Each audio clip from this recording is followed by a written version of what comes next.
Je vous salue dans le précieux nom de Jésus et je voudrais nous rassurer, vous rassurer que c'est nécessaire de se rejoindre comme ça pour écouter la parole de Dieu. C'est nécessaire de se rejoindre comme ça pour être édifié. C'est nécessaire de se rejoindre pour que la grâce de Dieu soit véritablement manifeste dans nos vies. C'est nécessaire parce que l'homme a une vie après la mort, et la Bible dit que celui qui croit en moi ne mourra pas, même s'il meurt, vivra même s'il meurt. C'est nécessaire parce que ce monde a un aimant, une direction, et la direction de ce monde, c'est la direction du diable. Pour ceux qui ne le savaient pas, Satan existe. Je l'ai rencontré quelques fois dans ma vie, mais je ne suis pas le seul, vous aussi certainement. Et même si vous ne l'avez pas rencontré directement, vous avez forcément senti les effets de sa présence. On les ressent aujourd'hui dans le monde au travers de la sorcellerie, les sacrifices humains, la destruction de certaines familles par les sorciers, le satanisme par les impuretés à outrance, le péché, le mal, en d'autres termes. Amen. Est-ce que vous m'entendez? Oui. Oui, oui. On m'entend bien? Oui, oui, amen. D'accord. On t'entend super. Alors, pour toi qui doute de l'existence de Dieu, et même, j'ai envie de te dire que voir l'existence du diable te fait comprendre que Dieu existe parce que le diable est une créature. Et bien aimé, plusieurs fois, je me suis retrouvé dans des discussions avec certaines personnes qui me disaient, des athées qui disaient non, Satan, Dieu n'existe pas et ça. J'ai dit, mais ils ne croient pas au monde spirituel. J'ai dit, mais si tu ne crois pas au monde spirituel, est-ce que tu peux m'expliquer comment, comment quelqu'un arrive, par exemple, à marcher sur l'eau? Si tu ne crois pas au monde spirituel, comment une personne qui a le bras court voit son bras s'allonger au nom de Jésus? Si tu ne crois pas au monde spirituel, comment ça se fait qu'une prostituée qui a connu 150 hommes dans sa vie à l'âge de 18 ans puisse changer du jour au lendemain, soi-disant parce qu'elle a fait l'expérience de l'amour de Dieu?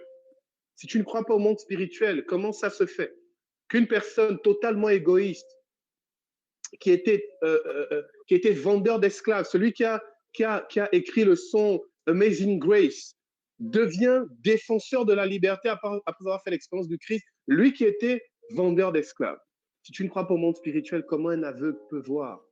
Si tu ne crois pas au monde spirituel, comment quelqu'un au village qui est sorcier peut atteindre, rendre fou une autre personne qui est en ville ou dans un autre pays? Si tu ne crois pas au monde spirituel, comment ça se fait que la plus grande puissance au monde jure sur la Bible pour devenir chrétien, on jure sur la Bible pour être président aux États-Unis? C'est une erreur de ne pas croire en ces choses-là. Et c'est parce que vous et moi, nous croyons en ces choses que nous comprenons en fait que c'est nécessaire d'être édifié. Parce qu'une vie bénie, une vie heureuse est une vie dans laquelle nous avons de la connaissance sur ces choses. Si tu n'as pas de la connaissance sur ces choses, bien aimé, tu vas être broyé. Tous les grands de ce monde, toutes les personnes qui aspirent à grand savent qu'ils ont besoin de connaître ces choses. Et bien aimé, la Bible dit que tu es la tête et non la queue. Et comme nous sommes la tête et non la queue et que nous sommes tous appelés à la grandeur, bien aimé, nous sommes des grands et tu es appelé à être grand, alors il te faut de la connaissance pour justement rentrer dans la grandeur qui est la tienne au nom de Jésus. J'aimerais, frères et sœurs, que nous voyions ensemble aujourd'hui un thème, moi, qui me secoue, un thème que j'aime vraiment beaucoup, un thème dans lequel il y a beaucoup de mensonges, un thème dans lequel, un thème justement sur lequel certains s'appuient, certains païens, certains non-initiés, et même certains qui ont perdu la foi, et même certains qui sont chrétiens, mais ne connaissent pas ces choses. C'est le don des langues. On va te dire, oh non, mais vos choses que vous racontez, qu'est-ce que c'est? certains exégètes de la Bible, quand je parle d'exégètes de la Bible, je parle ici de spécialistes de la Bible, donc des scientifiques, disent non, les histoires Amen. du monde, c'est pas exactement ça. La Bible, c'est un peu imagé, c'est pas les rabababababa. Bien aimé, ce soir, nous allons voir qu'ils ont tort. Et surtout, ce soir, nous allons comprendre l'importance et la puissance de ces choses. Bien aimé, lorsque tu comprendras la puissance du don des langues, tu vas comprendre que quand on veut te voler ton mari, je connais un couple comme ça, y a une petite dehors qui vole le mari de l'autre en faisant des fétiches et des choses comme ça. Bien aimé, tu vas comprendre que prier en langue pendant un bon moment peut détruire les œuvres des ténèbres. Amen. Nous allons comprendre et apprendre ensemble aujourd'hui que la prière en langue, le don des langues, la prière dans l'esprit est un puissant, mais puissant, c'est une puissante source de joie. Bien aimé, c'est même un médicament contre la dépression. Je me rappelle, un jour, j'avais une amie qui était complètement dépressive. Elle avait de gros problèmes d'argent et elle avait de grosses dettes. Elle était vraiment mal. Et puis, elle vient à la maison il y a quelques années.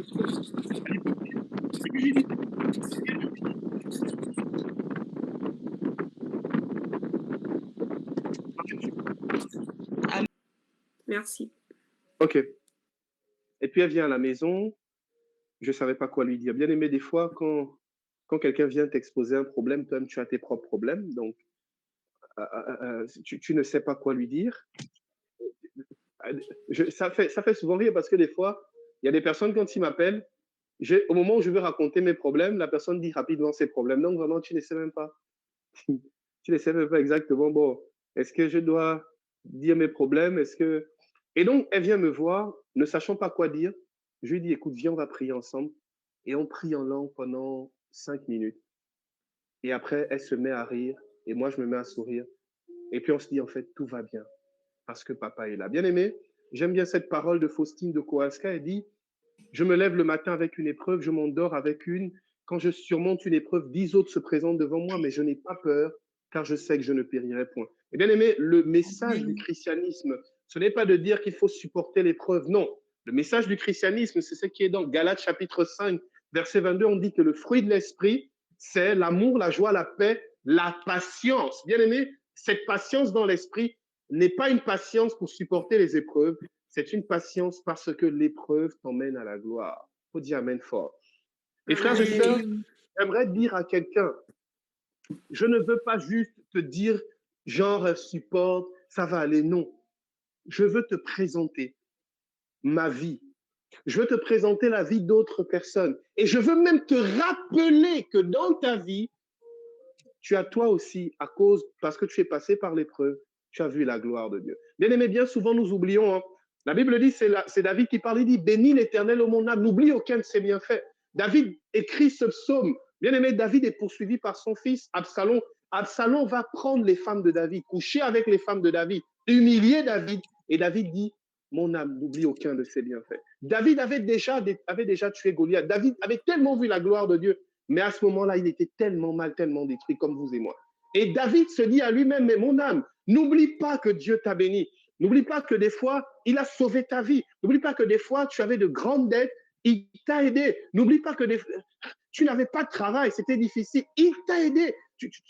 Ça n'allait pas avec les hommes et les femmes. Il t'a trouvé quelqu'un, conjoint avec qui tu peux cheminer. David se dit ça. Et quand David rentre dans cette action de grâce, David finit, même si c'est difficile, par voir la victoire sur son fils Absalom. Et là, il se souvient qu'il a bien fait de dire que son âme bénisse l'Éternel. Bien aimé, j'aimerais vraiment que tu puisses te souvenir des bienfaits de Dieu.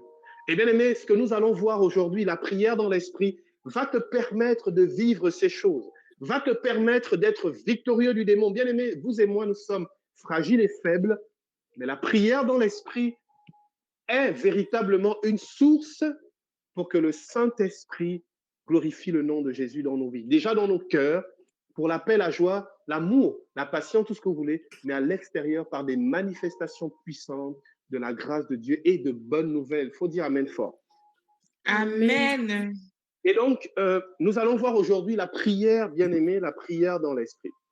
Ce thème est un thème en même temps très technique, Mais en même temps, pour comprendre, bien aimé, il faut pratiquer.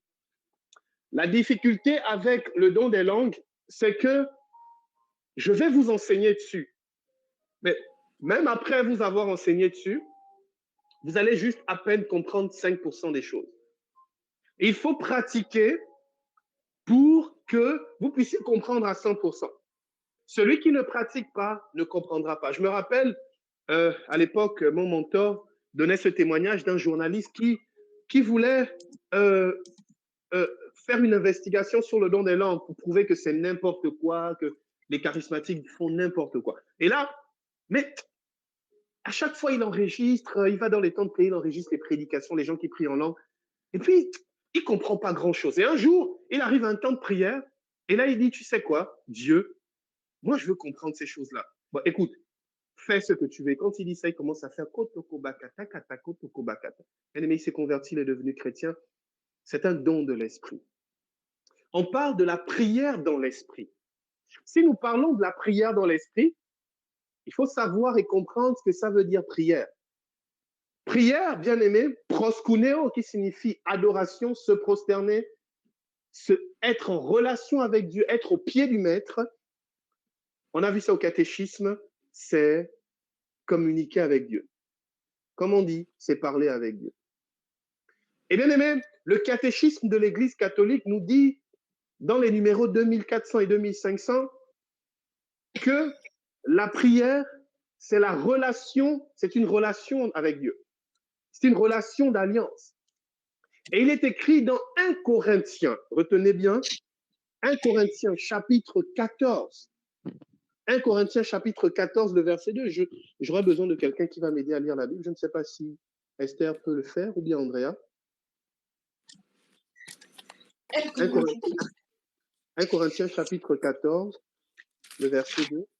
J'aurais besoin après que quelqu'un prépare Galates chapitre 5, verset 1.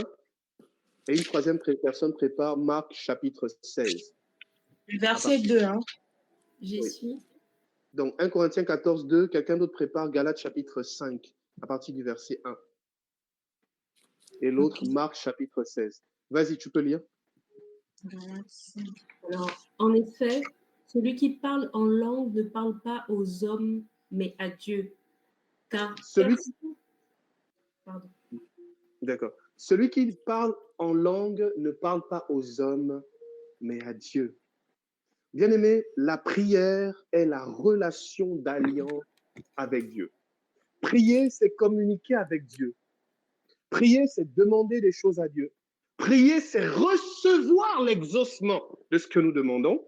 Prier, c'est adorer Dieu. Prier, c'est louer Dieu. Prier, c'est communier à la présence de Dieu.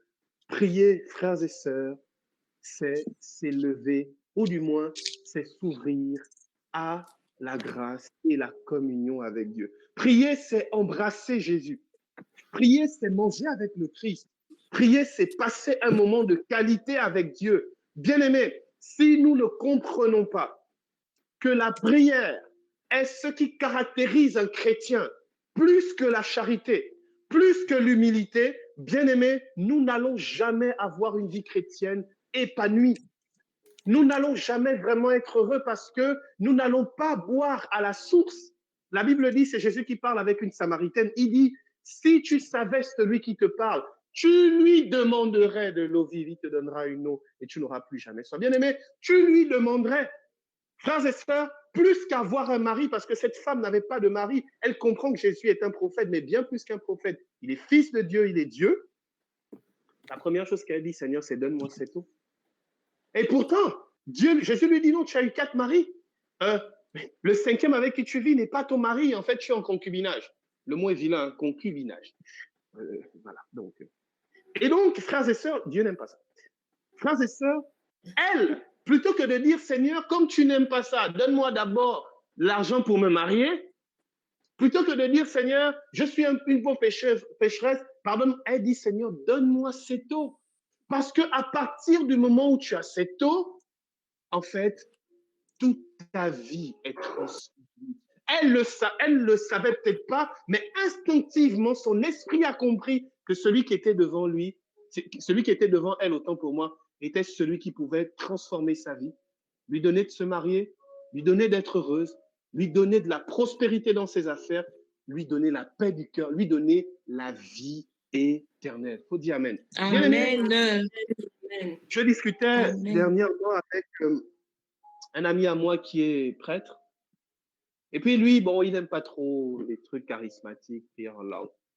Et puis je lui ai dit, mais tu sais, euh, on peut discuter longtemps avec des musulmans, on peut discuter longtemps avec des bouddhistes. Tu peux parler longtemps avec une personne qui a une situation difficile. Bien aimé, la vie est tellement dure que si tu te lèves pour juger l'autre, hein, en fait, tu fais ce que Jésus dit, c'est-à-dire tu regardes la paille qui est dans l'œil de l'autre, mais en fait, devant toi, il y a une poutre. Mais bien aimé, le Christ, je lui disais que la solution, hein, plutôt qu'à chaque fois dans les homélies, venir dire aux gens, il faut aimer le prochain, arrêter d'haïr, hein, arrêter de vivre en concubinage, arrêter la fornication, arrêter de mentir, arrêter de voler, plutôt que de faire ça, prenons les moyens et disons aux gens, prenons les moyens nous-mêmes de toucher le Christ et lui, il transformera nos vies. Amen. Amen. Amen. Et donc, ici, la prière, c'est donc la communion avec Dieu. Ici, le thème, c'est prière dans l'esprit. La prière dans l'esprit. Esprit, ici, c'est pas esprit avec grand E. C'est pas le Saint-Esprit. C'est l'esprit, donc ton esprit, c'est-à-dire la personne que tu es. C'est toi. Voilà. Esprit, ici, c'est petit E, ce n'est donc pas Dieu. Lorsqu'on parle donc de prière dans l'esprit, il s'agit ici d'une prière dans laquelle la chair a un second rôle. Une prière dans laquelle, en fait, ta chair a à peine 5%, 5% en fait, un rôle de 5% devant 95% d'un rôle dans l'esprit. Il s'agit ici, en fait, de prier dans l'esprit, c'est-à-dire prier non pas avec les moyens de la chair. Pour prier, frères et sœurs, nous utilisons notre intelligence. Bien aimé, prier dans l'esprit, c'est prier sans intelligence. Nous allons comprendre. Il y a que nous avons, l'être humain est tripartite, il y a le corps, il y a l'âme, il y a l'esprit. Pour des raisons d'études, on peut les distinguer, mais en réalité, c'est difficile on ne peut pas les séparer, hein, on ne peut pas vraiment les séparer. L'être humain est tout ça en même temps, mais pour des raisons d'études, pour que nous comprenions ensemble, nous allons voir les choses clairement. L'être humain est corps, âme et esprit.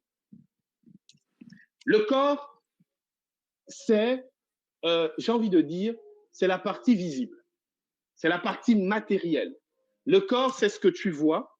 C'est ce qui te permet de toucher, de percevoir, de sentir le monde qui t'entoure, le monde matériel qui t'entoure. C'est ce qui te permet d'exister, ou du moins d'être vu, d'être senti, d'être au contact de ce qui existe matériellement. C'est ça le corps.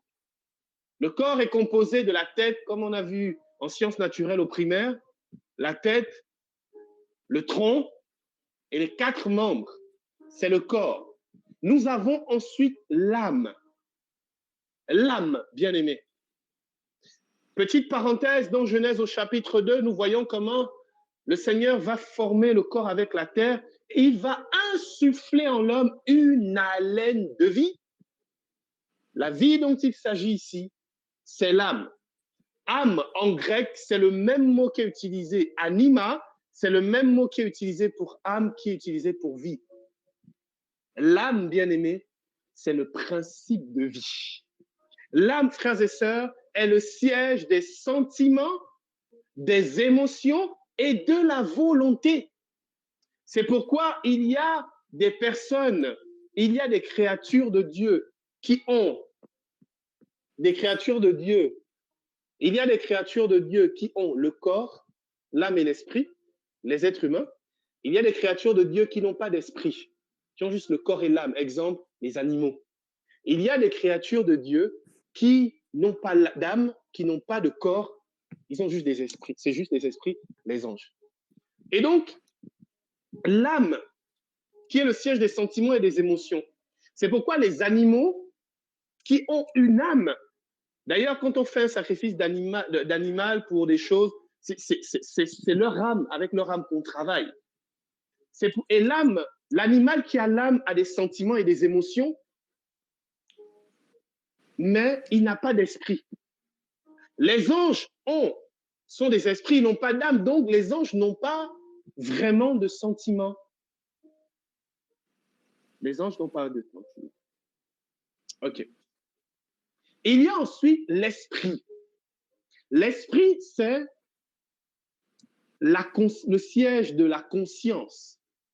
L'esprit, c'est nous. Vous voyez, dans Genèse chapitre 3, il est écrit un souffle de vie. Vie, c'est l'âme. Souffle, c'est esprit. Pneuma en grec. C'est d'ailleurs pourquoi dans les voitures, on parle des voitures, les pneus, hein, c'est l'air. Souffle, l'esprit. Nous sommes souffle. C'est pourquoi nous sommes à l'image, à la ressemblance de Dieu, parce que Dieu est esprit. Et donc, l'esprit est le siège de la conscience, des pensées et de la communion. C'est pourquoi les animaux qui n'ont pas d'esprit n'ont pas de conscience, même s'ils ont des émotions. Un animal va t'aimer, va s'attacher à toi, aura de l'affection pour toi, mais n'a pas la conscience qu'il est vivant. C'est pourquoi un animal ne pense pas. L'animal n'a pas d'esprit, donc l'animal ne pense pas. Il ne réfléchit pas. Les anges, par contre, ont la conscience de leur personne. C'est pourquoi ils peuvent pécher librement et devenir des démons. Et ils pensent et ils ont la communion. La communion, qu'est-ce que c'est? La communion, c'est la grâce qu'une personne, une créature va avoir d'être connectée à Dieu. La communion, c'est la partie qui est en relation avec Dieu, qu'on le veuille ou pas. C'est pourquoi un être humain, même s'il n'est pas chrétien, il peut entendre la voix de Dieu dans son esprit. Pourquoi? Parce que son esprit est prédisposé, qu'il le veuille ou pas, quel qu'il soit, à être enfant de Dieu, être en communion avec le Père. C'est pourquoi une personne qui n'est pas en communion avec Dieu est une personne qui vit déjà l'enfer parce que quelque chose en lui n'est pas normal, quelque chose est déréglé. Son esprit est créé de sorte qu'il soit en communion avec Dieu. Le siège de l'âme, donc des sentiments, ça machin, traditionnellement parlant, c'est le sang. C'est d'ailleurs pourquoi lorsqu'on veut utiliser la vie de quelqu'un dans les sacrifices humains ou même d'animaux, c'est le sang. C'est pourquoi c'est le sang de Jésus qui a coulé sur la croix pour que tu sois sauvé. Pourquoi? Parce que c'est dans le sang que se trouve le principe de vie. C'est pourquoi la vie de Jésus, quand son sang coule sur nous, c'est sa vie qui est répandue sur nous et sa vie est échangée par notre vie. C'est d'ailleurs pourquoi celui qui croit en Jésus devient pur et saint. Amen. Amen. De l'esprit, traditionnellement parlant, c'est le cerveau. C'est dans le cerveau. C'est pourquoi une personne qui a un problème au niveau de son cerveau aura du mal à penser, aura du mal à avoir une certaine conscience. Paix et joie du Christ. Je sais que c'est très ce que je viens de dire, mais est-ce qu'on se comprend un tout petit peu? Oui, oui. Non, dites-moi la vérité. Hein. Si c'est trop bizarre, il faut me dire. On comprend. D'accord. C'est un peu philosophique, mais on comprend.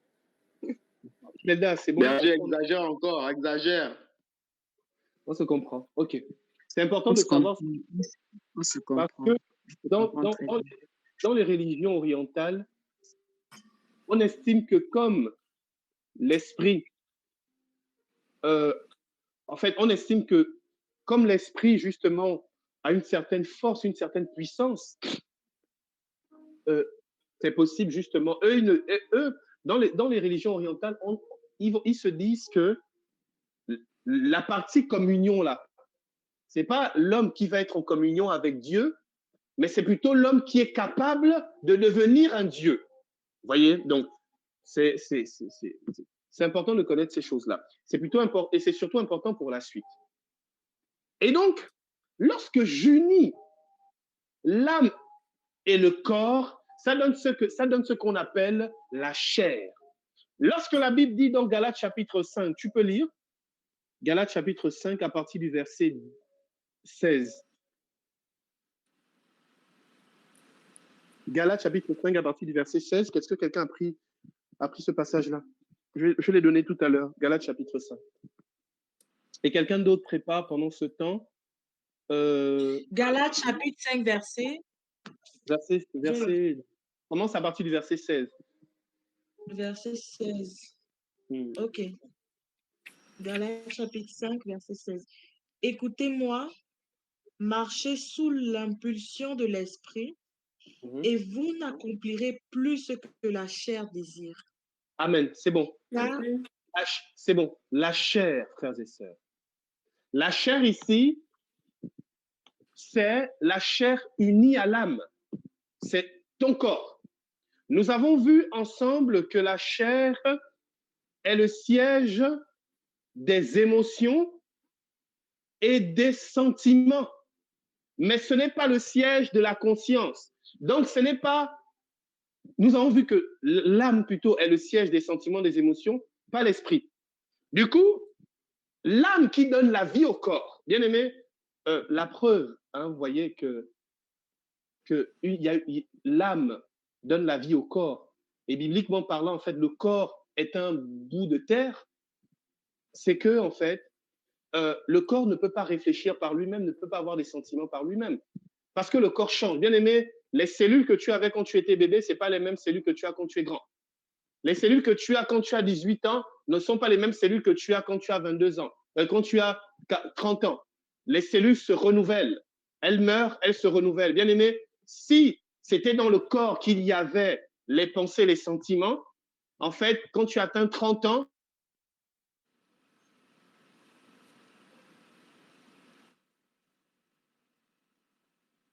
qui fait que tu puisses avoir des souvenirs, des choses comme ça. Et donc, la chair ici, c'est le corps et l'âme. Et comme l'âme a des sentiments et des émotions, les sentiments et les émotions de l'âme vont influencer le corps et vont être fonction du corps. C'est pourquoi, des fois, tu as des pulsions sexuelles, tu vas avoir envie de manger, tu vas avoir envie de faire du mal à quelqu'un, tu vas envier quelqu'un. Cela ne vient pas de l'esprit, cela vient de ton âme et ton corps. Cela vient de la chair, donc l'âme unie au corps. Et donc, celui qui vit dans la chair, celui-là, en fait, vit sans, j'ai envie de dire, sans direction divine. C'est parce que nous avons un esprit, que nous sommes esprits aussi, que nous pouvons dire à un sentiment négatif. Si je suis, par exemple, amoureux de, je vais dire, je sais pas moi, si par exemple j'ai envie, je vois la femme de mon père, par exemple, et que j'ai des pensées bizarres, c'est mon esprit qui fait en sorte que je me dise, oh, c'est pas normal. Je ne peux pas me laisser aller à un sentiment pareil. Lorsque je vois la femme de mon frère, quand je vois le mari de ma sœur, quand je vois mon beau-père, c'est mon esprit qui va dire, oh, je ne dois pas le détester. Je ne peux pas avoir je ne peux pas avoir des pulsions sexuelles envers lui. C'est-à-dire que c'est mon esprit qui va dire ça. C'est mon esprit qui fait en sorte que tu te dises, j'ai faim, mais je suis en train de jeûner, je ne dois pas manger. C'est mon esprit qui dit que, oh, j'ai faim, mais je suis au milieu des gens. Je ne peux pas manger n'importe comment. Ma belle famille est peut-être là. Il faut que je fasse genre. Ça, c'est mon esprit qui fait ça. Et donc, prier en esprit permet justement d'être détaché des réalités de la chair.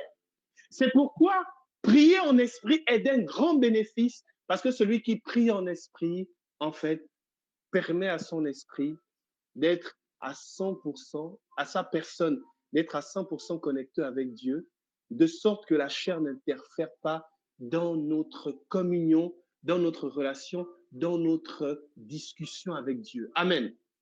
Regardez, démonstration. Lorsque je prie dans la chair, je peux des fois demander des choses que Dieu ne veut pas pour moi. Quand je prie dans la chair, Pendant même que je suis en train de prier, je peux être inquiet en me disant, Seigneur, je prie, est-ce que ça va même marcher? Est-ce que tu m'entends? Depuis là, je n'ai pas de voiture. Pourquoi est-ce que ma soeur est morte? Vous voyez, la chair. Celui qui prie en esprit ne se soucie pas de ces choses. Celui qui prie en esprit se connecte à Dieu et permet à Dieu d'être pleinement présent dans sa vie, de sorte qu'il ne traîne pas le bagage de ses pulsions, de ses désirs et de sa volonté. Est-ce que vous comprenez maintenant? Amen. Je ne sais pas si on se comprend. Je sais que c'est très technique. Oui. Voilà. Celui qui prie dans l'esprit, en fait, va se soustraire aux convoitises de la chair, de sorte que sa prière soit à 100% dans la volonté de Dieu. Quand tu pries dans ton intelligence, c'est pas évident que ta prière soit à 100% dans le Seigneur. Pourquoi?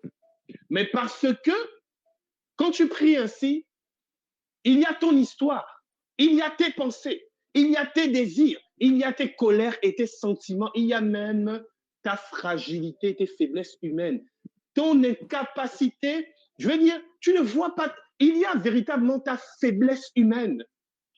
Lorsque tu vas prier, tu ne sais pas forcément comment fonctionne le monde actuellement. Tu ne sais pas forcément, par exemple, telle personne te fait du mal, tu ne connais pas son cœur. Tu vas dire, Seigneur, le feu sur lui, mais tu ne connais pas. Bien-aimé, même intellectuellement parlant, tu es limité quand tu pries. Même dans tes mots, il y a des limites.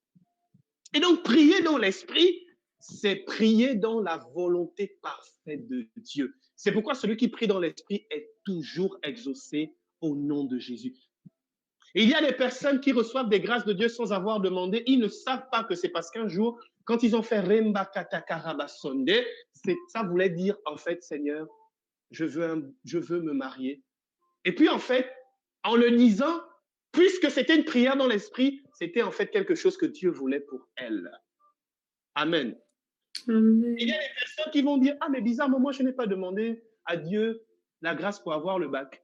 En fait, un jour, lorsque tu faisais Remba Katakaraba Sunday, le Seigneur, tu étais en train de dire, Seigneur, je veux le bac. Et en fait, puisque c'était une prière dans l'esprit, c'était une prière que Dieu voulait entendre et que Dieu voulait déjà exaucer. Prier dans l'esprit, c'est prier dans 100% de la volonté de Dieu.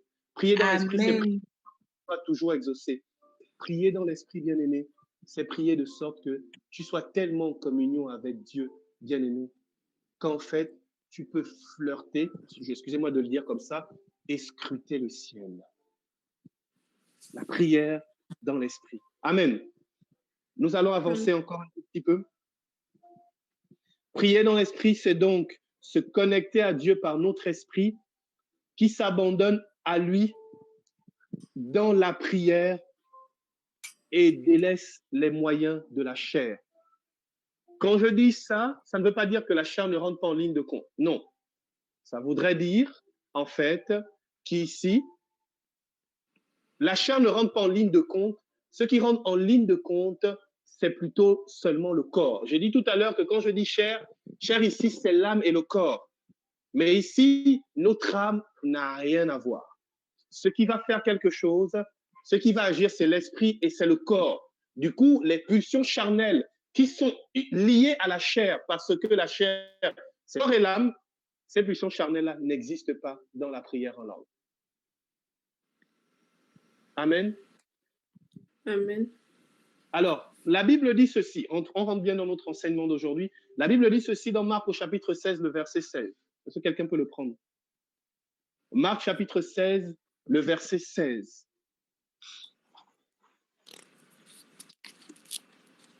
Allô? Oui, allô? Marc chapitre 16, verset 16. Oui. Celui qui croira et sera baptisé sera sauvé, mais celui qui ne croira pas sera condamné. Je continue. Oui. Et voici les miracles que feront voir ceux qui auront cru. Ils chasseront des esprits mauvais en mon nom. Ils parleront des langues nouvelles. S'ils prennent des serpents. C'est bon. Le don des langues est miraculeux. Ils parleront des langues nouvelles. Et bien aimé, puisque c'est miraculeux, ça ne peut venir que de Dieu. Le don des langues est un don du Saint-Esprit. C'est ce qu'on appelle un don charismatique. C'est un don du Saint-Esprit. Sans le Saint-Esprit, il n'y a pas de don des langues. C'est parce que tu fais la grâce du don des langues que tu peux prier en langue. Et Jésus parle ici de langue nouvelle. Bien aimé, une langue nouvelle n'est pas une nouvelle langue. Ce n'est pas pareil. Un habit nouveau n'est pas un nouveau habit. Voyez, quand on parle de nouveau habit, par exemple, j'ai un nouveau habit, j'ai un nouveau t-shirt, par exemple. Si je dis j'ai un nouveau t-shirt, ça va signifier en fait que j'ai acheté un t-shirt qui existe, qui est là, mais c'est juste que c'est neuf. Je viens de le prendre au magasin, je viens à peine de le prendre. Mais si je parle de t-shirt nouveau, il va s'agir ici de révolution, c'est-à-dire un nouveau style, un nouveau genre qui n'a rien à voir avec les t-shirts qui existaient avant.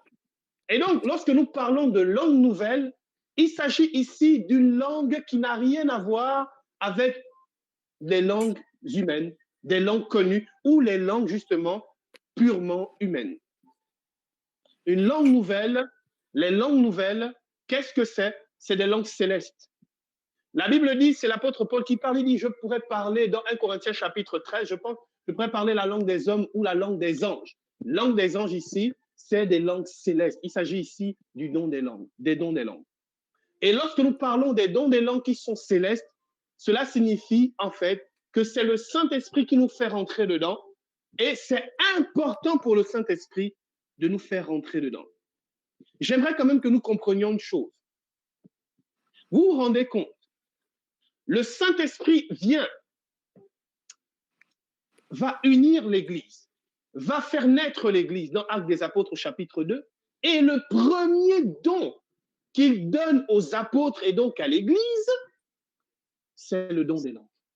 Bien aimé, Dieu a attendu des milliers d'années pour que le Christ se révèle aux hommes, et bien plus pour que le Saint-Esprit vienne dans la vie de tous les êtres humains, en tout cas de toute chair. Et vous vous rendez compte qu'après ces milliers d'années, après des guerres, après des prophètes, après les difficultés rencontrées parce qu'il a fallu traverser la mer Rouge et tout ça, la première chose que le Saint-Esprit fait, c'est leur donner le don des langues. Bien aimé, si le Saint-Esprit fait cela, c'est parce que le don des langues est un don qui est choyé par le Seigneur. C'est un don qui est important pour les hommes. Bien aimé, le don des langues te fait comprendre que tu fais partie d'une patrie céleste. Le don des langues te fait comprendre que tu es dans le monde, mais tu n'es pas du monde. Le don des langues te fait comprendre, lorsque tu fais Remba Bakatoko Sande, tu comprends qu'en fait, tu ne peux pas tout comprendre de ce que Dieu fait dans ta vie, parce que tu ne comprends même pas ce que toi-même tu dis. Tu t'abandonnes simplement à Dieu. J'ai envie de dire une chose. Le ciel et la terre passent, les dons passent, mais bien aimé, au ciel, on parlera quand même en langue, parce qu'il s'agit d'une langue céleste. On parle de la langue des anges. Donc, ça veut dire qu'au ciel, nous allons parler avec les anges en faisant Remba Katakaraba. Frères et sœurs, le don des langues est un don qu'il faut aimer.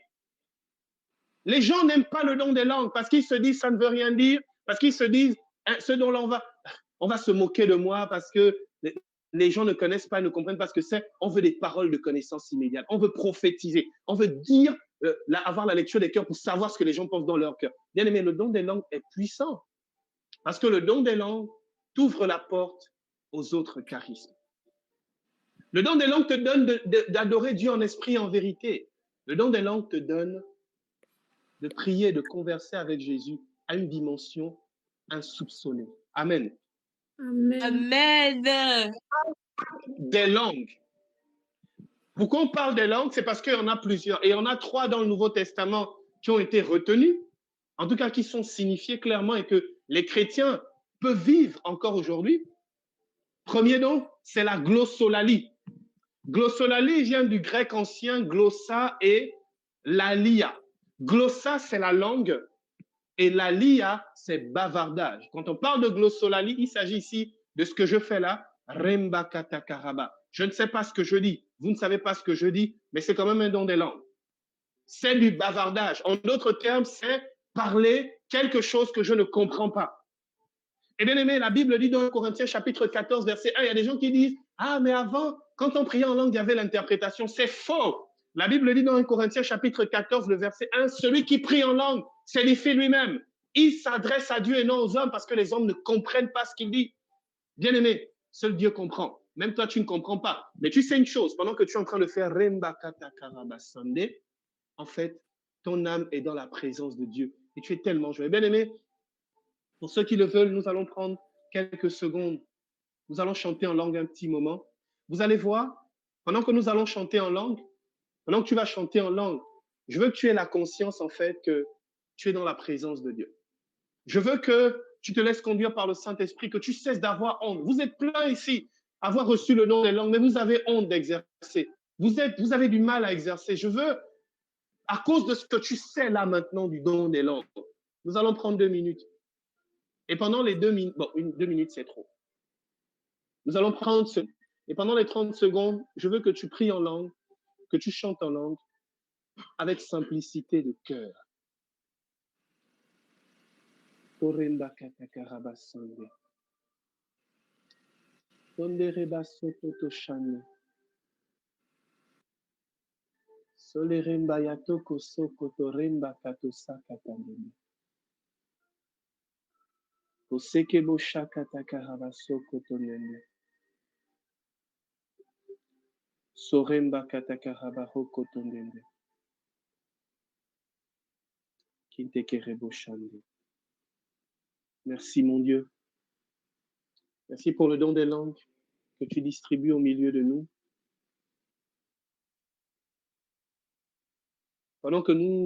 Pendant le temps de cet enseignement, le Seigneur répand la grâce du don des langues. Pour ceux qui ne prient pas en langue et même pour ceux qui prient mais qui ne pratiquent pas beaucoup, qui ont reçu mais qui ont du mal à pratiquer, il y a une grâce de l'Esprit qui se répand maintenant et qui va se répandre tout au long de l'enseignement. Tu vas sentir comment ta gorge brûle. Tu auras l'impression que ta langue et ta bouche s'ouvrent seules. Et pour d'autres, vous allez simplement avoir la conviction que vous l'avez reçu. Ce sera une simple conviction qui vient du Saint-Esprit.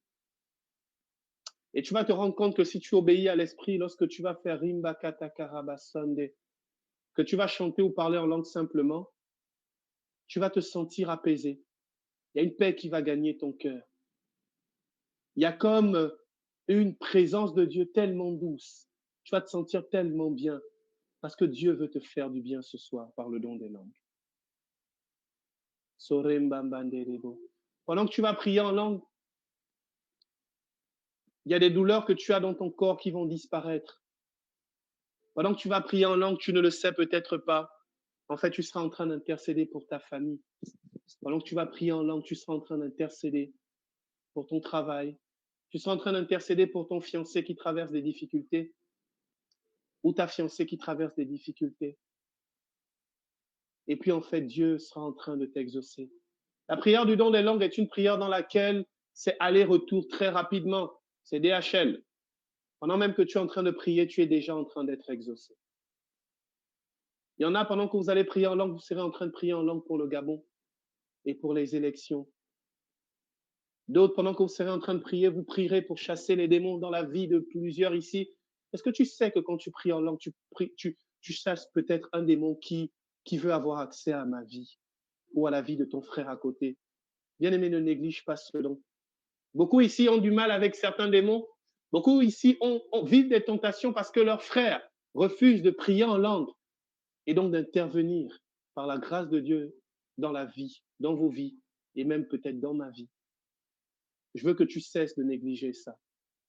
Pendant que tu seras en train de prier en langue, peut-être que tu seras en train de demander au Seigneur une grâce que moi je veux depuis longtemps. Et en fait, puisque tu le demandes dans le Saint-Esprit, te l'accorde. Et donc je la reçois et je bénis Dieu pour ta vie. Pendant que tu seras en train de prier en langue, tu seras en train de demander la grâce que Dieu suscite des prédicateurs au milieu de nous et donne de la puissance à ceux qui prêchent déjà. Pendant que tu seras en train de prier en langue, tu seras en train de demander au Seigneur la grâce d'une sœur ici qui a du mal à se marier, qui a du mal dans sa vie de foyer. Pendant que tu seras en train de prier en langue, tu seras en train de dire au Seigneur de toucher le cœur de cet homme qui trompe sa femme. Tu seras en train de demander au Seigneur peut-être de toucher mon cœur qui est si dur et si orgueilleux. Tu seras en train peut-être de demander au Seigneur la grâce à quelqu'un ici, que cette personne ait une plus grande expérience de l'amour de Dieu. S'il te plaît, arrête de négliger ce don. Pendant que moi, je serai en train de prier en langue, peut-être que je demande la grâce à Dieu pour une sœur ici qui est tentée de sortir avec un homme pour de l'argent, parce qu'elle a du mal à se nourrir, elle a du mal à bien, à se vêtir, elle a du mal à subvenir à ses besoins. Je serais peut-être en train de demander pour un frère ici la grâce de dire oui à Dieu, la grâce de suivre Dieu avec plus de zèle. Pendant que je serai en train de prier en langue, ou toi, nous serons peut-être en train de demander au Seigneur la grâce de purifier l'Église, la grâce d'étendre sa main sur les scandales, d'étendre sa main sur ces prêtres ou ces laïcs qui violent des filles, qui violent des enfants, qui violent des femmes, la grâce pour ces sœurs qui sont dans des saletés extraordinaires, la grâce pour certains frères, certaines sœurs autant pour moi, certains dignitaires de l'Église, la grâce d'une plus grande vie de sainteté, la grâce même pour que véritablement les personnes qui s'infiltrent dans l'Église se convertissent au nom de Jésus. La grâce. Ne néglige pas ce don. La grâce pour que nos familles se convertissent.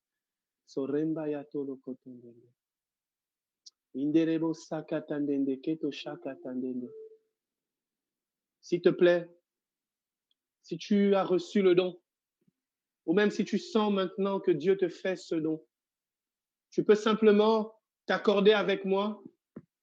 Tu peux t'accorder avec moi simplement. Ça veut dire que si tu as du mal avec les syllabes et les mots, tu peux simplement suivre ce que je fais pour te permettre justement d'avoir du courage et surtout de te laisser conduire par le Saint-Esprit. Fais comme moi, toi qui as reçu le don. Fais comme moi, toi qui reçois le don. N'aie pas honte. Sokoto shakata karaba sokoto ndende. Rimbambamba sokoto ndende. Soremba yatolo kotonde shakata. Indaraba sole na shanina. Ineleba sole ne ino shale. Shaele lo sele monele la ya ne la ne no. Osele lo tere male la ya ne no. Des portes merveilleuses. Salena lele. Salela lele. Et preke basonto roko bashete reke Salela lele. Preke basonto roko bashete reke baba. Solela lele lele. Ya kora basente reke bashete reke.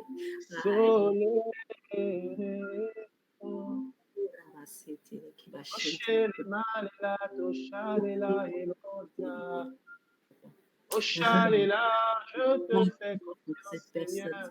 O preke basete reke bashata raka basete reke baba. O praka basete reke bashete reke baba. Alléluia. Tu communiques la vie maintenant. Alléluia.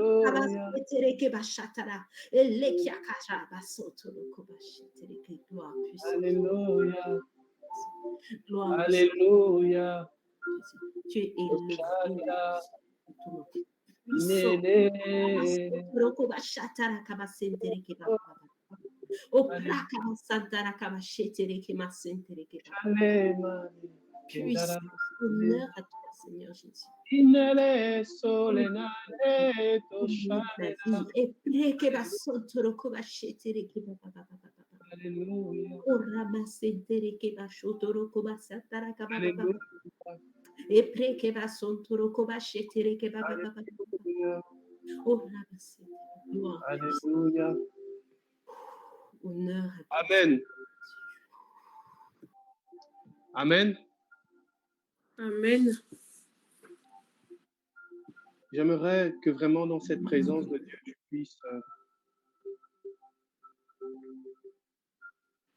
tu puisses vraiment te laisser remplir, te laisser saisir. Nous avons donc la glossolalie. Celui qui prie en langue s'édifie lui-même. Mais puisque nous parlons du don des langues, ça veut dire qu'il n'y a pas qu'une seule langue. Il y a une multiplicité de dons des langues. Après la glossolalie, nous avons la prophétie en langue. La Bible dit dans 1 Corinthiens au chapitre 14, le verset 13, à moins que celui-ci interprète. Le don des langues, la glossolalie, ne s'interprète pas. La zénoglossie, qu'est-ce que je dis? La prophétie en langue, oui, s'interprète. C'est une autre forme de don des langues. C'est ce que dit l'apôtre Paul lorsqu'il dit « à moins que celui-ci n'interprète ». Bien-aimé, le don des langues qui s'interprète, c'est la prophétie en langue, sert à édifier, à reprendre et à consoler. Parce que la parole de Dieu sert à édifier, à reprendre et à consoler. Bien-aimé, dans nos assemblées de prière, c'est un don que nous ne vivons pas beaucoup. Je prie dans le nom de Jésus qu'il y ait des personnes ici maintenant qui reçoivent le don d'interprétation. Nous allons faire un autre exercice charismatique maintenant. Pendant que nous serons en train de prier en langue, certains vont en recevoir l'interprétation. D'autres vont avoir l'interprétation de leur propre don des langues. Et d'autres, vont avoir l'interprétation de moi, mon don des langues. Ce sera une prophétie en langue. Lorsque tu seras en train d'entendre, pendant que tu seras en train de prier en langue ou entendre comment je prie en langue, tu auras l'impression, ce n'est pas une impression, c'est réel, tu vas comprendre ce que ça veut dire. Tu auras la conviction de comprendre ce que ça veut dire et surtout, tu auras une clarté. Ce sera tellement clair ce que Dieu dit que tu comprendras que ça vient de Dieu. Il ne s'agit pas ici d'imagination. Quand tu imagines, tu sais, c'est un peu flou. Mais quand ça vient de Dieu, c'est clair, c'est concis, c'est uniforme, c'est harmonieux. Amen. Amen. Et quand ça vient de Dieu, bien-aimé, tu sens que tu baignes dans le Saint-Esprit. S'il vous plaît, soyons généreux avec nos charismes, surtout que nous ne sommes que les gérants, nous ne sommes pas les propriétaires. Lorsque nous serons en train de prier, toi qui as l'interprétation de ton propre don des langues, ou du don des langues de ce que je suis en train de faire, s'il te plaît, tu ouvres ton micro, nous allons ouvrir nos micros pendant 1 minute pour entendre ce que les uns et les autres vont recevoir de Dieu. Je prie d'abord. Là, je suis en train de prier, je vois la grâce de Dieu descendre sur vous. Je vois en fait le Seigneur qui dit d'interprétation. Saint-Esprit de Dieu pour ce que tu fais maintenant.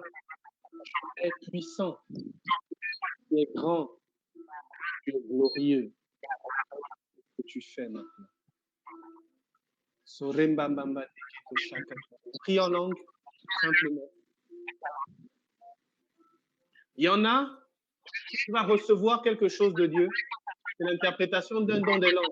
Mais comme tu le pries en langue, et que peut-être tu n'entends pas les autres qui sont en train de prier en langue, Dieu peut quand même te donner avoir l'interprétation d'un don que tu ne comprends pas. Et ça veut dire sous forme de parole de conviction ou de conviction intérieure. Céline, le micro, s'il te plaît.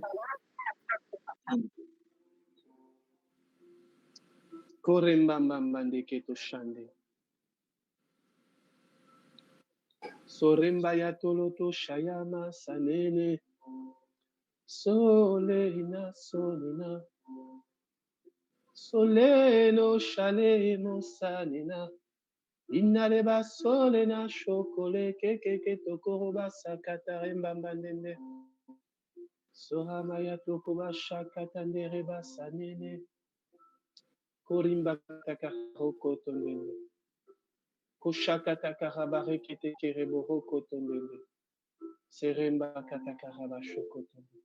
Quand tu pries en langue, n'aie pas peur de ne rien sentir. C'est pas parce que tu ne sens rien que rien ne se passe. Dieu n'est pas seulement le Dieu des sensations, il est le Dieu de la foi.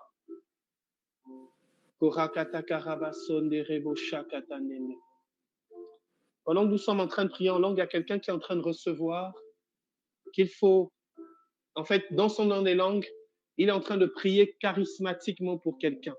En fait, il est en train de prier pour une intention. Il est en train de recevoir une intention. Il y a quelqu'un qui est en train de recevoir une intention de prière. En fait, cette intention de prière, il la reçoit parce qu'il y a un don des langues qui dit cette intention de prière. Quand on va faire les 1 minute, s'il te plaît, il faudra te désigner et dire ce que tu as reçu comme intention de prière pour que nous puissions prier ensemble. Sokoroba katakaraba sonde. Rimba katashoko tondende. Toremba yatoko tondende. Bien-aimé, fais-le avec beaucoup, sois tranquille, sois simple. Ne sois pas crispé, sois totalement détendu. Suave, c'est-à-dire avec beaucoup de... Sois tranquille, beaucoup d'élégance, beaucoup de... Soremba mbambande keto shakata. Indereba soko torrente kerebo sande. Inareba so nina shanina. Tore kataka soko tuseke baba. Koremba kataka haba rokoto shakata karaba rekete kereba. Korenderebo sayatolo koto shakata karaba rekete kerebo. Sokoto komba kataka haba rekete nende. Si pendant que tu pries en langue, tu as des mauvaises pensées qui viennent, tu as des pensées qui viennent de peur, des pensées qui viennent qui te disent que tu ne racontes rien, dans le nom puissant de Jésus, ces pensées, je les lis et je les plonge dans le sang de Jésus, je les soumets maintenant au pied de la croix de Jésus. Au nom de Jésus-Christ, que tes pensées soient maintenant soumises à l'action du Saint-Esprit. Sois tranquille et détendu, continue de prier en langue. Ne te laisse pas avoir par ces pensées mauvaises et de distraction. Même si ça vient, c'est pas grave, continue, ne t'arrête pas. Ne t'arrête pas. Donne-toi à Dieu tel que tu es, tel que tu es. Il te veut tel que tu es, tel que tu es.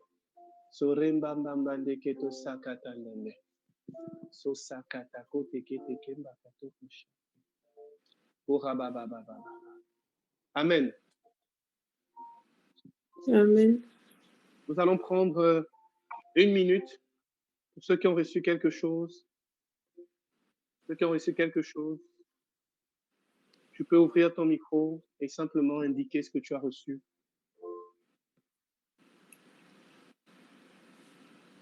On va le faire un peu vite parce que je dois finir. Nous allons finir notre enseignement.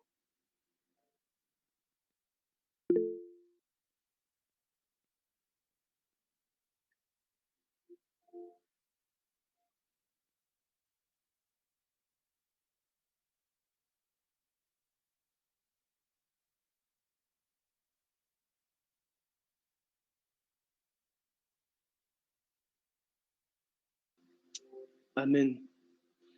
Après notre temps de prière, nous allons prendre quelques minutes de questions et après nous allons prier pour continuer, pour permettre à Dieu d'étendre sa main encore avec plus de force pour cette intention de prière-là et pour les autres intentions de prière. Gloire à Dieu. C'est une interprétation. Quelqu'un d'autre?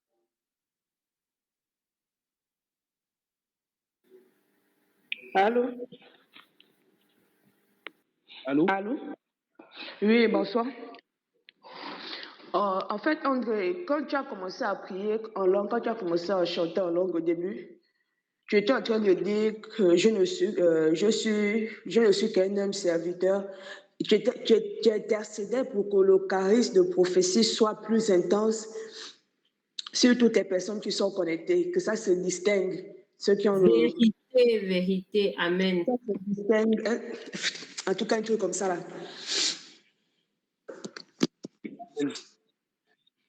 Gloire à Dieu. Nous allons continuer dans ce mouvement-là lorsque nous allons reprier encore. Nous allons prendre 5 minutes encore pour prier après l'enseignement et les questions. Quelqu'un d'autre? André, moi, j'avais juste à cœur de transmettre un message quand tu as commencé à prier. C'est que le Seigneur communique sa vie.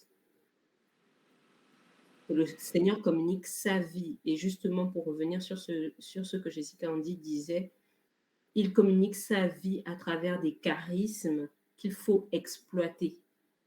Exploiter pour la délivrance notamment en fait de certaines âmes, être appelé au vol et grandir avec la parole de Dieu.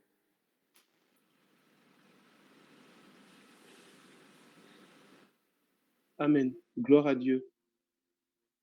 Est-ce que quelqu'un d'autre a une...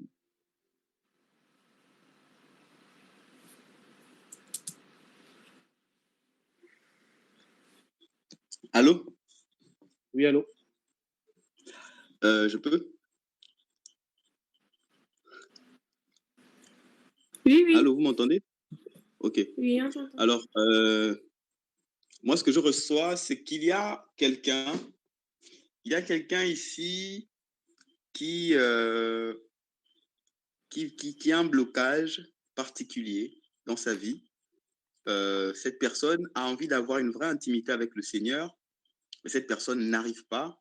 Vraiment, elle a toute la volonté, mais elle a des difficultés. Alors, cette personne a vraiment envie d'avoir une vie de foi charismatique. Et en vérité, c'est dans la prière en langue que le Seigneur l'attend. Donc, alors, lorsque tu priais, il y a eu vraiment ce relâchement sur la personne. Elle a reçu le don des langues. Elle a vraiment reçu le don des langues, mais elle ne l'a pas expérimenté. Voilà, elle ne l'a pas expérimenté. La vérité, c'est que c'est dans la langue, dans la prière en langue, que cette personne va enfoncer toutes les portes qui ont été fermées. Donc, véritablement, le Seigneur me met à cœur une personne que je vais contacter en inbox, très certainement à la fin. Et cette personne-là doit beaucoup prier en langue.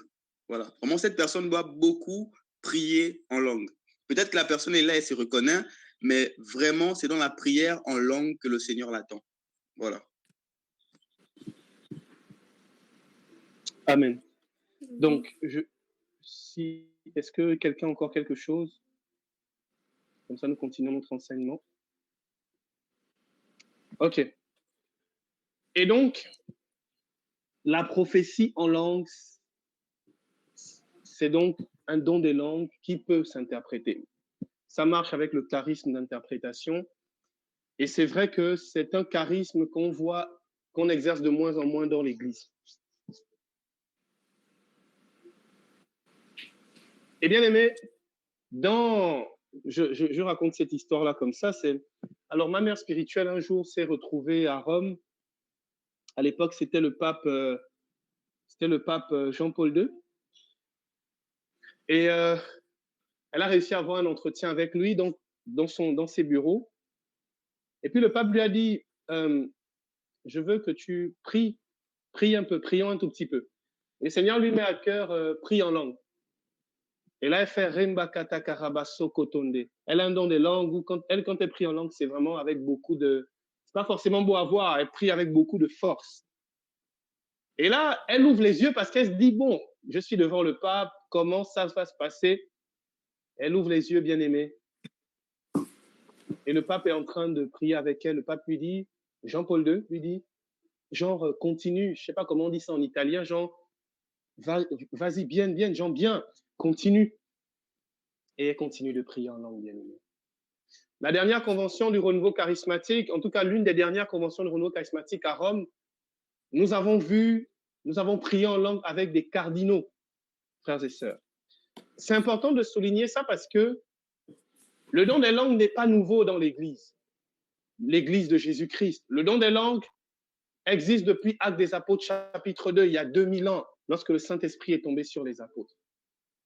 Et la troisième manifestation connue dans le Nouveau Testament du don des langues, c'est la zénoglossie. Zéno signifie en grec étranger, c'est du grec ancien, et glossa, on l'a déjà vu, toujours en grec ancien, ça signifie langue.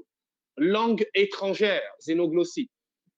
Ici, il s'agit ici de ce qu'ont vécu Actes des Apôtres, chapitre 2, les apôtres. Lorsque eux, ils priaient en langue, les personnes les entendaient dans leur propre idiome, donc dans leur langue maternelle. Bien aimé, le Seigneur, pour manifester sa puissance, une puissance au service de l'amour, parce que puissance d'amour va va aller justement à l'inverse de ce qui a été fait dans le livre de la Genèse à la tour de Babel. Vous connaissez l'histoire. Les hommes vont construire une grande tour pour toucher le ciel et puis le Seigneur, pour les confondre, va modifier le langage de tous, va mettre un peu, va leur donner des langages différents. Et là, ici, différemment de la tour de Babel, le Seigneur va unir l'humanité en faisant comprendre qu'il est le Dieu de tous les hommes. Bien aimé, beaucoup disent que Jésus-Christ est le Dieu, Yahvé est le Dieu des Juifs. Bien aimé, c'est faux. Il est celui qui a créé le ciel et la terre. Il est Père, Fils et Saint-Esprit. Il est le Dieu de tout homme. Et la Bible dit dans la première épître à Timothée que Dieu veut que tous les hommes soient sauvés et parviennent à la connaissance. La vie éternelle, dit Jésus-Christ de Nazareth, c'est de te connaître, toi, le seul vrai Dieu et celui que tu as envoyé. Bien aimé, cette vie éternelle est pour tous les hommes. C'est pourquoi la Bible dit, c'est Jésus qui parle, il dit, lorsque le Fils de l'homme aura été élevé sur le bois de la croix, il attirera à lui tous les hommes. Bien aimé, la zénoglossie est la preuve que Dieu est pour tout homme. Deux histoires rapidement. Alors, ma mère spirituelle, toujours un jour, elle est invitée au Brésil. Elle doit faire une prédication devant 400 000 à 500 000 personnes. Elle arrive, elle prend le micro, elle commence à prêcher en brésilien et l'interprète commence à s'asseoir directement. Bien aimé, pendant tout le temps de son séjour au Brésil, elle écrivait, elle entendait, elle prêchait dans leur langue, alors qu'elle ne l'avait jamais apprise. Lorsqu'elle est remontée dans l'avion, c'était plus la peine que ça se fasse. Dieu est intelligent. Bien aimé, il est l'intelligence même. C'est pourquoi, dans nos temps de prière, des fois, nous allons nous rendre compte qu'il y a des personnes, quelqu'un peut venir, c'est un Chinois, et personne ici ne parle chinois. Pendant que tu seras en train de faire Rembambambandende, le Seigneur va faire en sorte que cette personne-là entende comment tu es en train de lui parler en chinois. Ou alors, toi, tu vas parler en chinois, en mandarin. Tu ne sauras pas pourquoi, mais en fait, il y a quelqu'un dans la salle qui comprend mandarin et peut-être ne comprend pas français, parce que le Seigneur veut que sa parole soit pour tous les hommes. Et sa parole, frères et sœurs, parole universelle, don universel de sa personne, est véritablement pour tous les hommes. Amen. Je me rappelle comme ça, je donne ce témoignage. Il y a de cela 2 ans, je priais du côté de la cathédrale Saint-Louis. J'étais avec un ami à moi qui était diacre à l'époque. Et puis, on était en train de discuter, on parlait et de ça, on discutait. Et il y a un monsieur qui passe, un francophone, il était venu en mission, il ne comprend pas français, donc il s'était arrêté à la grotte parce qu'il est chrétien catholique. Et puis, il s'arrête et il essaye de faire des signes, il parle et tout ça. Bien aimé, il commence à parler.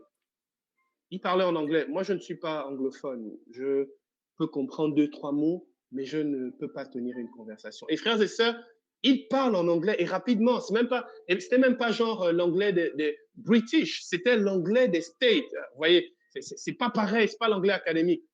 Et là, il se met à parler. Et là, nous, on ne comprend pas. Et puis, on se dit, bon, on va cheminer ensemble parce que, bon, lui, il allait d'un côté, moi de l'autre. Donc, on laisse notre ami. Pendant qu'on est en train de marcher, je lui dis quand même, le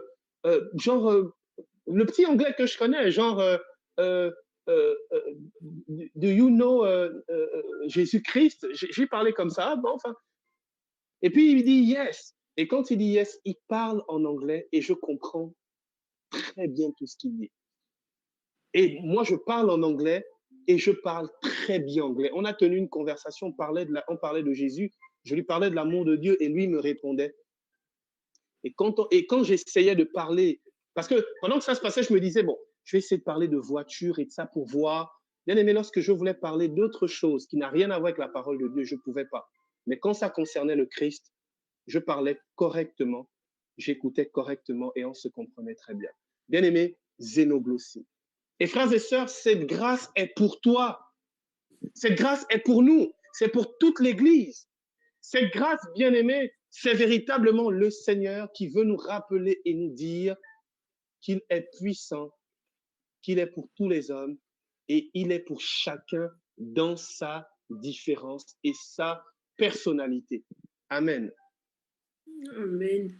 Alors, nous allons prendre 5 minutes pour les questions.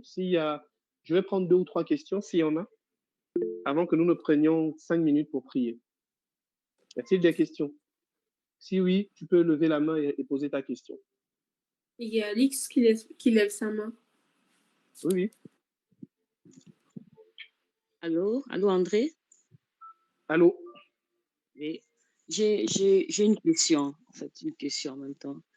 Alors, que dire, bon, je l'ai aussi un peu évoqué dans l'enseignement, que dire de nos prêtres, certains même qui sont même charismatiques, qui entretiennent le langage suivant, le parler en langue, normalement, doit être traduit comme le jour de la Pentecôte avec les apôtres. Il n'y a pas de raison que lorsque vous parlez en langue, on ne puisse pas entendre.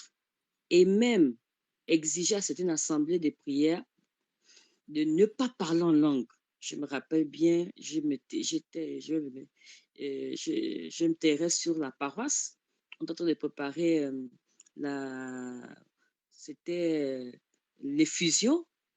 Et on avait demandé, on avait exigé de ne pas parler en langue parce que, soi-disant, quand on se met à parler en langue, c'était raconte n'importe quoi et des fois on peut invoquer autre chose. Donc, pour éviter cela, interdiction de parler en langue. Que dire de cela?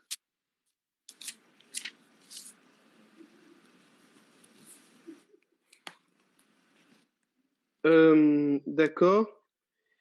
Je vais répondre en parlant de Saint Augustin d'Hippone, né le 13 novembre 354 à Tagaste. Il était évêque à Hippone.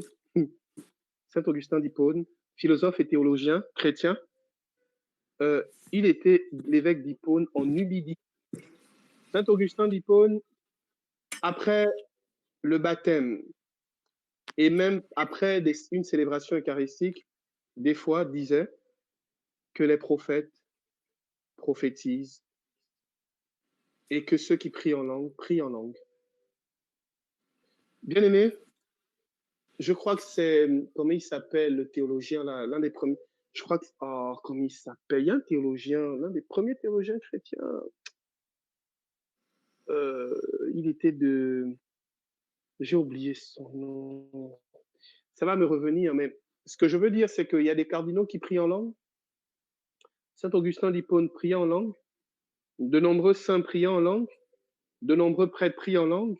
L'Église soutient le don des langues. L'Église soutient que le don des langues, c'est la glossolalie. L'Église soutient ça. Après, certains peuvent ne pas être d'accord, mais n'empêche que c'est la réalité, c'est la vérité. Et l'exercice du don des langues existe depuis des milliers d'années. Et donc, ceux qui ne sont pas d'accord avec ça parce qu'ils ne croient pas, ben, c'est parce que c'est l'ignorance, c'est tout. Et que Dieu touche leur cœur pour qu'ils puissent comprendre. Vous savez, je veux dire, je peux être chrétien, mais ne pas être d'accord avec certaines choses qui sont enseignées dans l'Église. Ça ne veut pas dire que c'est pas vrai. Ça veut simplement dire que bon, je suis soit un peu ignorant, soit dans ma liberté, je refuse d'y croire. À ce moment-là, on peut rien faire. On peut juste leur souhaiter d'être touché par la grâce de Dieu, un peu comme ce journaliste-là. Tu peux rien faire. Dieu seul peut toucher son cœur. C'est tout. On n'a pas à convaincre les gens du don des langues. On a juste à enseigner ce que Dieu dit, ce que l'Église dit. On a juste à mettre les gens face à la réalité. La réalité, c'est que le don des langues n'est pas nouveau. Le don des langues est pratiqué depuis des siècles dans l'Église. C'est un don charismatique. Et les évêques prient en langue, en tout cas certains, beaucoup, et les cardinaux et certains papes, et vous et moi. Donc, que le Seigneur leur donne de comprendre que ça vient de lui. C'est tout, tu peux rien faire d'autre. Vous savez, même du temps de l'apôtre Paul, il y a des gens déjà il y avait déjà des disputes. Il y avait des disputes en disant, ah, mais prière en langue, et ça. L'apôtre Paul, lorsqu'il dit, celui qui prie en langue s'édifie lui-même, c'est parce que même de ce temps-là, il y avait déjà des gens qui se disaient, bon, prier en langue, et ça. Bien aimé, vivons notre vie chrétienne à fond, dans le Saint-Esprit, et ceux qui ne comprennent pas, ben, que Dieu leur donne de comprendre. C'est tout. Voilà. Il y a une autre question?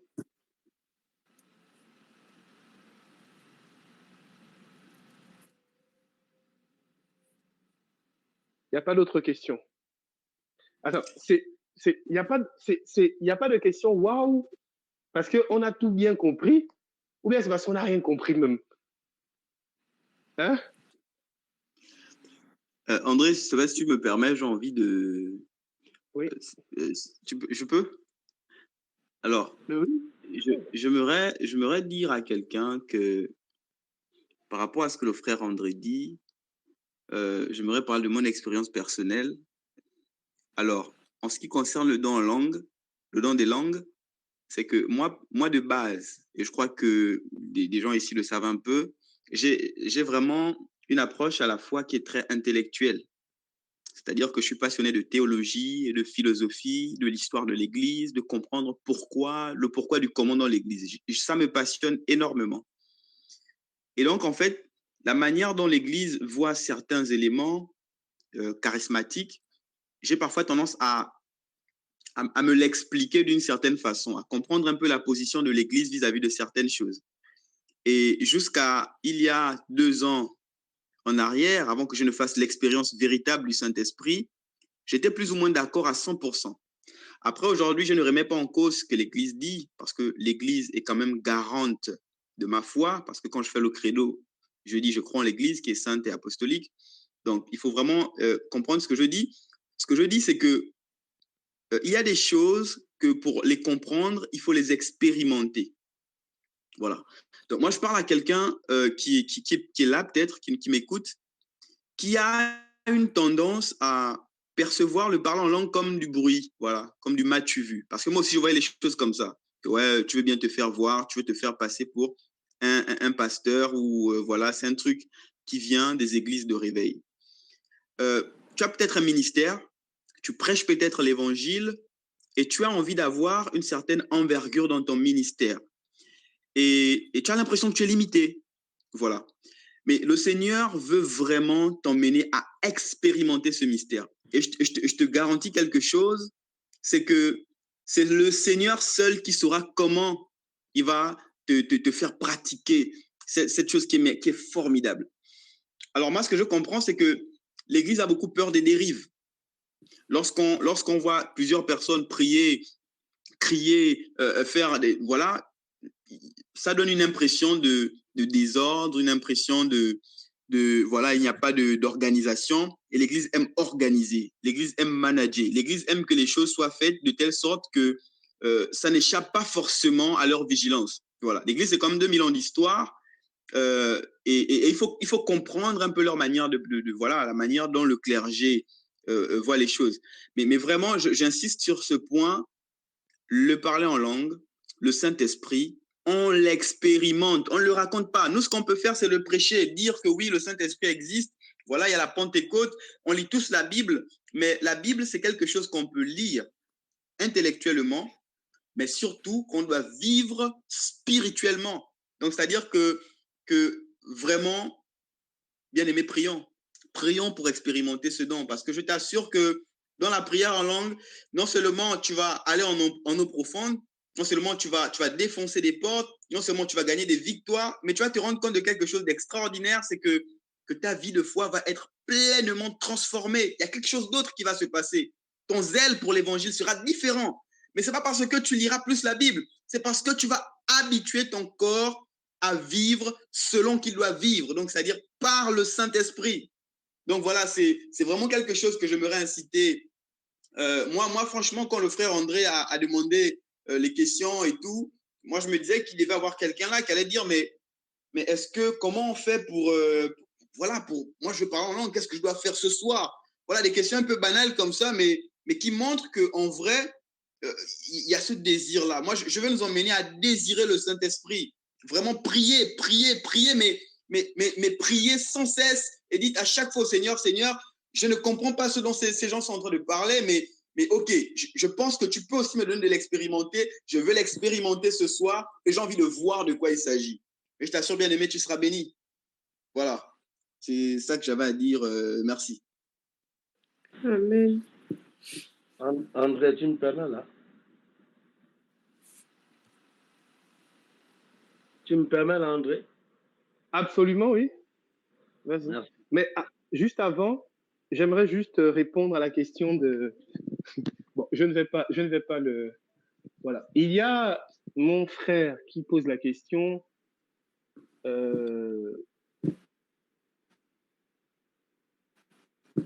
savoir à quel niveau se situe la frontière entre le mimétisme et l'action pneumatologique. En d'autres termes, à quel niveau se situe la frontière entre le fait de simplement copier quelqu'un qui prie en langue et le faire simplement en disant un peu n'importe quoi. Comme le disait à l'époque, il y a eu un fervent défenseur de ces choses-là à l'époque, il s'appelait Steve V, ici au Gabon. Et l'action pneumatologique, c'est-à-dire la grâce de l'Esprit Saint qui te donne de prier en langue. Alors, la frontière, pour répondre à la question, je vais dire deux choses. Déjà, dans le Nouveau Testament, nous voyons l'apôtre Paul qui va... nous voyons... comment on appelle ça? Nous voyons en fait les apôtres qui vont prier en langue, qui vont prier et qui vont recevoir le Saint-Esprit. Et la Bible dit qu'ils se mirent à prier en langue et à prophétiser. Ils se mirent à prier en langue et à prophétiser. C'est-à-dire que l'action du parler en langue va être précédée par le don de l'Esprit. Par le don de l'Esprit. En d'autres termes, la première frontière que nous pouvons avoir de façon claire, c'est que celui qui doit prier en langue doit d'abord passer par le baptême dans l'Esprit. C'est-à-dire, doit faire l'expérience charismatique du Saint-Esprit. L'expérience charismatique du Saint-Esprit, qu'est-ce que c'est? C'est simplement la grâce qui est décrite dans Acte 2 où quelqu'un qui avait peur avant, il sait que Jésus-Christ existe, il avait peur avant et de ça, et puis la force de Dieu vient sur lui, et puis là, il n'a plus peur. Voilà, c'est aussi ce qui est dans Actes des Apôtres, Romains chapitre 5, verset 5, l'amour de Dieu qui est répandu dans nos cœurs par le Saint-Esprit, c'est vraiment cet autre nous, pas cet autre nous, ce tout autre qu'est Dieu, Dieu le Saint-Esprit qui vient, en fait, dans notre vie, nous remplir de lui, de sa force, et là, à ce moment-là, à partir de là, nous pouvons prier en langue. Donc, la première frontière, c'est lorsqu'une personne prie en langue, pour discerner la première chose, c'est est-ce qu'il a fait une expérience charismatique du Saint-Esprit? C'est très clair. Celui qui n'a pas fait d'expérience charismatique du Saint-Esprit ne peut pas prier en langue parce que le don des langues est un don charismatique du Saint-Esprit. C'est la première chose. La deuxième chose, justement, pour du bon discernement, vraiment faire la frontière entre le mimétisme et voilà, c'est que celui qui prie en langue, celui-là, si tu dois faire un discernement même pour toi-même, hein, personnellement, celui qui prie en langue, parce qu'il mime, le fait soit par orgueil, c'est-à-dire pour être vu, évidemment, et effectivement, il y a des faux parlers en langue, soit pour être vu, soit parce que simplement, ça l'amuse. Et cette personne-là sait très bien que cette personne a forcément le désir d'être vue. Je veux dire, lorsque ça ne vient pas de l'esprit, tu as forcément une raison. Et cette raison ne peut pas être une raison spirituelle. C'est forcément une raison qui vient de la chair parce que c'est une œuvre charnelle que de mimer un don de Dieu. Donc, celui qui prie en langue, il n'y a pas d'humilité en lui, qui veut se faire voir, il y a de grandes chances que ça ne vienne pas de Dieu. Voilà. Celui qui prie en langue sous l'action du Saint-Esprit ou qui reçoit le don lorsqu'il prie en langue, il ne le fait pas parce qu'il veut se faire voir. Il va le faire parce que simplement, il a reçu ce don de Dieu et il veut honorer Dieu par ce don. Voilà. La troisième chose que j'ai envie de dire, c'est que au-delà même de la frontière entre le mimétisme et l'action pneumatologique du Saint-Esprit, c'est il y a une réalité, c'est qu'il y a des parlants en langue démoniaque. Ça existe. Lorsqu'il y a un exorcisme à faire dans l'Église, c'est-à-dire il faut chasser Satan, il y a trois signes clairs qui sont à discerner pour qu'on fasse un exorcisme, le grand exorcisme. Le premier signe, c'est la personne a une force surhumaine.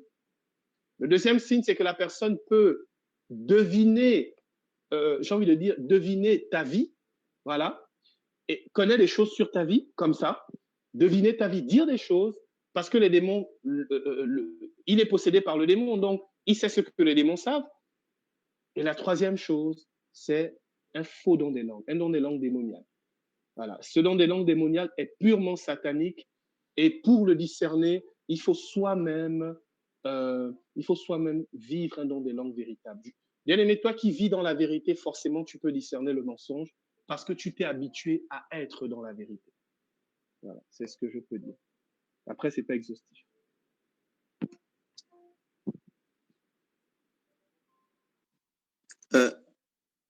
André, tu me permets? Enfin, oui, par rapport à ce que tu as à peine de dire, alors toujours pour ma propre expérience, avant que je ne parle en langue, je voulais tellement avoir ce don en langue, vraiment, hein, parce que j'avais lu et j'avais compris plus ou moins la nécessité de l'avoir, et donc j'ai prié beaucoup pour l'avoir. Et le truc, c'est que ce qui revenait souvent des enseignements que j'écoutais, c'était, mais déjà, tu as la certitude que tu as expérimenté le baptême du Saint-Esprit, parce qu'il y a des gens qui ont expérimenté le baptême du Saint-Esprit, mais qui ne parlent pas en langue. Ça aussi, il faut le rappeler. Donc, c'est vraiment un don qu'on reçoit. Et comme tu le disais, il y a des gens qui ont le don de prophétiser et d'autres qui ont le don des langues. Donc, vraiment, si tu as reçu le baptême du Saint-Esprit et que tu n'arrives pas forcément à parler en langue, ne panique pas. Ne te dis pas que, ouais, est-ce que vraiment j'ai reçu le baptême? Le parler en langue n'est pas le signe par excellence qui atteste de ton expérience de l'amour de Dieu. Voilà, c'est la première chose. Mais moi, je voulais tellement recevoir ça parce que j'avais expérimenté une expérience qui a failli me faire péter un câble parce que j'ai littéralement écouté la voix de Dieu. Il m'a parlé, il s'est révélé à moi.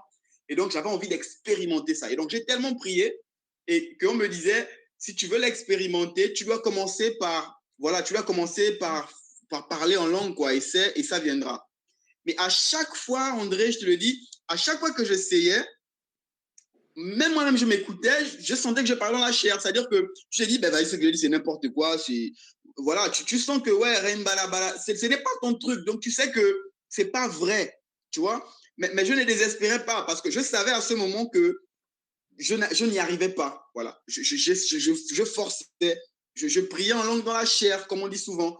Et donc, vraiment, c'était faux. Et c'est un soir où, quand je l'ai véritablement expérimenté, déjà, j'étais seul à la maison et tout, mais c'était un désastre. J'ai fait du bruit, mais je n'arrivais pas à m'arrêter tellement ça sortait seul. C'est comme si il y avait quelqu'un qui me tirait des paroles avec ses mains. C'est-à-dire que je suis en train de parler, mais je ne maîtrisais pas. La première fois, généralement, ça paraît un peu, voilà. Et c'est comme un enfant qui apprend à marcher au fur et à mesure, ça va finir par s'affiner. Alors, c'était de un, mais de deux, une fois à l'église, dans le renouveau charismatique, j'avais expérimenté un temps avec des frères où on priait en langue. Donc, moi, je priais déjà en langue depuis un moment. Et j'avais un frère qui est plutôt quand même un ancien dans le renouveau. Et on priait ensemble. On devait être à peu près 8. Et donc, on priait en langue. Tout le monde priait en langue. Mais bizarrement, le frère, quand il priait, ça me piquait aux oreilles. C'est-à-dire qu'il priait, c'était désagréable, ok? Mais je me disais peut-être que, oui, est-ce que c'est pas moi le souci? Mais vraiment, c'était désagréable à entendre son parlant en langue. Et moi, je continuais simplement de prier. J'étais en train de prier, et là, le berger Willy est venu, il était en train de donner des paroles de connaissance, et il est venu chez le frère.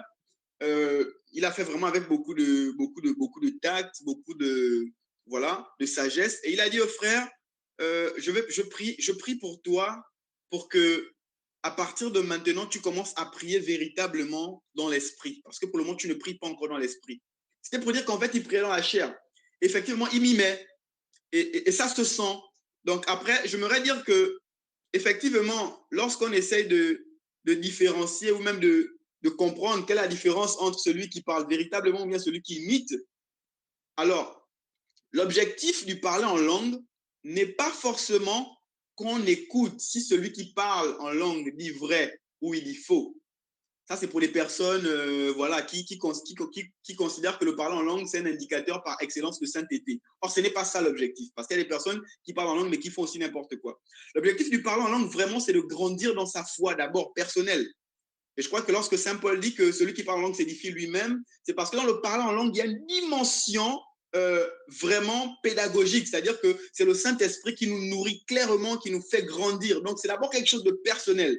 Le parler en langue, on ne l'exerce pas pour faire le m'as-tu vu. Déjà, la parole dit que celui qui prie en public a déjà eu ce qu'il voulait. Donc, vraiment, l'objectif du parler en langue, c'est d'avoir une intimité différente, davantage s'immerger dans les eaux du Saint-Esprit. Voilà. Donc, ce que je voulais dire, juste pour un peu abonder dans ce que tu disais déjà, et encore insister sur quelque chose, vous m'excuserez, mais je vous en prie, s'il vous plaît, les amis, prions en langue. Prions en langue. Voilà. Alors, vu le temps qui nous est imparti, je ne sais pas, bon, après je le demande clairement, est-ce qu'on peut encore prendre, est-ce qu'on peut prendre 3 minutes, ou alors est-ce qu'on peut prendre 3 minutes pour faire un exercice pour le don des langues, ou c'est plus la peine? Je vous demande. Donc, est-ce que c'est possible, avant de passer aux annonces? Là, il est 22h29. Est-ce que c'est possible de prendre 3 minutes, c'est-à-dire de 22h29 à 22h32? Est-ce que c'est possible? Après, on passe aux annonces et puis, c'est possible? OK. Alors, d'accord. Donc, OK, ben nous allons faire l'exercice. Koremba katakaraba shokoto komba katakaraba sonde. Sokonte kerebo sakatakaraba rekete kereba. Koramba katakaraba sokoto shakatakaraba rokoto ndende. Rintaraba sorende rebo sokoto remba katakaraba. Koremba katakaraba sokoto shakatakaraba rekete kerebo. Rimbambambamba sokoto remba katakaraba shonde. Soremba yatolo koto sakatakaraba rekete kereba. Kurababa roka takasoko to sheke teke rebo. Kurinde rebo sakatakaraba rokoto. Rimba katakaraba sokoto rende ke rebo shakatakaraba. Rete ke rebo sokoto rende rebo sakatakaraba reke teke rebo. Teke rebo sirete ke rebo shakatakaraba rokoto rende rebo. Kuremba katakaraba rokoto ndeke teke rebo shakatakaraba. Kurakatakaraba sokoto romba katakaraba reke teke rebo. Soremba yatolo koto shakatakaraba reke teke rebo. J'aimerais demander à toutes les personnes qui veulent prier en langue et ceux qui en ont reçu le don, mais qui soit en doute ou ont du mal à exercer, je vais vous demander simplement de poser une main sur votre langue, sur votre gorge, voilà, et de faire cette prière avec moi. Alors, faites-le avec moi en disant simplement, demandant simplement, voilà, Saint-Esprit de Dieu, accélère maintenant mon apprentissage pour le don des langues que tu m'as donné pour ceux qui l'ont reçu. Ou accélère l'apprentissage pour le don des langues que tu m'as donné, mais dont je doute. Ou, Seigneur, je veux ce don, je veux recevoir ce don. Toi qui es le donateur par excellence, je veux ce don pour t'adorer dans la vérité. Vous pouvez simplement le faire. Pendant que tu seras en train de le faire, si le Seigneur te donne un signe clair, c'est-à-dire soit tu entends comment, tu entends dans ton esprit des Koremba katakaraba, c'est-à-dire les anamatopées, ces syllabes-là qui viennent, en fait, c'est le Seigneur qui t'apprend à le faire. Si ta bouche s'ouvre seule, c'est Dieu qui t'apprend à le faire, donc tu as juste à te laisser conduire et à ne pas essayer de contrôler. Voilà, ne prie pas, il s'agit ici de ne pas prier avec son intelligence, mais plutôt de se laisser conduire par le Saint-Esprit, de se laisser, de s'abandonner à lui. Et pour d'autres, si vous allez ressentir au niveau de votre gorge et de votre langue de la chaleur ou même une grande fraîcheur, à ce moment-là, laissez-vous conduire et soyez vraiment, mais vraiment, totalement, soyez tranquille en fait, soyez détendu. Voilà. Gardez juste à cœur le désir d'adorer Dieu, le désir de l'élever, et voilà. C'est en train de se faire maintenant.